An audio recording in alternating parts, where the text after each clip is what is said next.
Yabona mina ngeke ngathatha imali yami komunye la kwenyanga ongithandaza. Ngithi lungisa inkinga baba. Ulibele kungitshela ukuthi omakhelwane bayangizonda kwabekwa into eminyango ngithi cha bo baba ngiyakwazi lokho ukuthi omakhelwane bayangizonda vele ngiyazi ukuthi omakhelwane bayangizonda lungisa inkinga baba.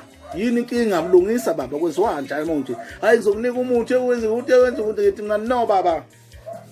Ngisingane mina ngisisisilolena. Tshela wena enye into ekhona ebalulekile ofuna ngiyenze. Usuke kungitshela izinto engathi shu. Wathi ayengcono manje uthatha imali yakho ngithi vele buyisa imali yami mos. Ngoba mina ngiyazi ukuthi yena emhlabeni zu2 ngempela izinto ezenza ukuthi umuntu aphumelele nokuthi abuse zu2 noma ungayaphi yephi bafuthu asibuze ukukhohlisana adlale izinyanga. Uyophelelwa imali uhlupheke uzufe.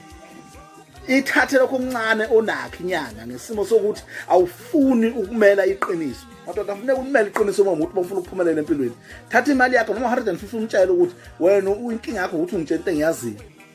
Mawungekho nje usha umhlathi uyofuna izinto zempilo ukuthi why ngingaphumeleli empilweni. Ngoba uma ngabe ngempela idlozi lakho li right ayikho into engafika ukuthi uphumelele. Uma ngabe uNkulunkulu wakho ekhona umkhuleko ayikho into engafika ukuthi uphumelele. Nini into enhlupha yi1 anifuni ukukhuleka uNkulunkulu kanti futhi namadlozi enu alungisile.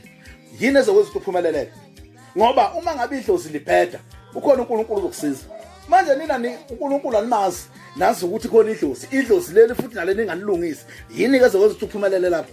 Uyohlupheka uzofa.